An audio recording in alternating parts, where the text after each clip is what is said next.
बहुत सारे लोग अक्सर ये सवाल पूछते हैं कि आखिर टैक्स फाइलर होने का क्या फ़ायदा होगा और क्या नुकसान होगा।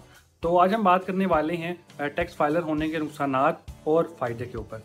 तो सबसे पहले तो हम फ़ायदों की बात कर लेते हैं कि सबसे पहला फ़ायदा जो आपको ये होगा कि एक जो आपके बिज़नेस की रजिस्ट्रेशन की रिक्वायरमेंट है वो पूरी हो जाएगी। यानी कि बहुत सारे बिज़नेस रजिस्ट्रेशन के लिए एनटीएन का होना लाजमी होता है और टैक्स फाइलर होने के बाद ही आपका एनटीएन बनेगा। बहुत सारे लोग ये भी गलती करते हैं कि वो खाली एनटीएन बनवा लेते हैं और उसके बाद टैक्स फाइलिंग नहीं करते। तो वो भी तरीक़ाकार गलत है। अगर आपका एनटीएन मौजूद है तो आप लाजमी अपने हर साल की रिटर्न भी जमा करवाएं। इसी तरीके से बहुत सारी जगहों के ऊपर आपको सब्सिडी मिलती है, ख़ास तौर पर ट्रांसफ़र ऑफ प्रॉपर्टी के ऊपर।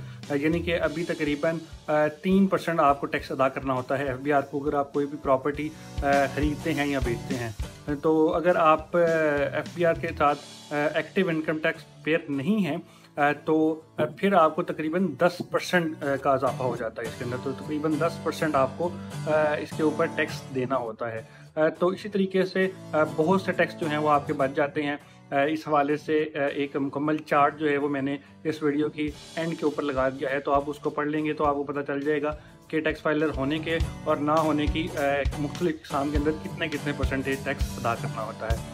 इसी हवाले से अभी अगर आप देखें तो बैंक से निकलवाने के ऊपर, इवन अपनी रकम निकलवाने के ऊपर भी 0.6% टैक्स जो है वो लगा दिया गया है। यानी कि अगर आप अपनी रकम ही अपने बैंक से ही निकलवाने जाते हैं जो कि 1 लाख रुपया है, तो उसके ऊपर तकरीबन आपको 600 रुपया टैक्स की मद के अंदर देना पड़ेगा।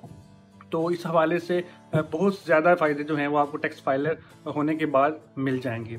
तो अगर हम इसके नुकसानात के हवाले से बात करें तो एक नुकसान तो ये है कि आपको टैक्स फाइलिंग की फ़ीस अदा करना पड़ेगी। मतलब कि आप जिस भी शख्स को अपने लिए मुकर्रर करते हैं, कोई भी वकील साहब या कोई भी चार्टर्ड अकाउंटेंट आपको टैक्स फाइल करते हैं, तो इसकी एक फ़ीस होती है, वो आपको हर साल उसको पे करना होती है। लेकिन वो बहुत नॉमिनल सी फ़ीस होती है, इतनी ज़्यादा फ़ीस नहीं होती। इसी तरीके से अगर आपकी आमदन जो है वो 6 लाख रुपये से ज़्यादा है तो आपको उस ब्रैकेट के हिसाब से टैक्स अदा करना होगा।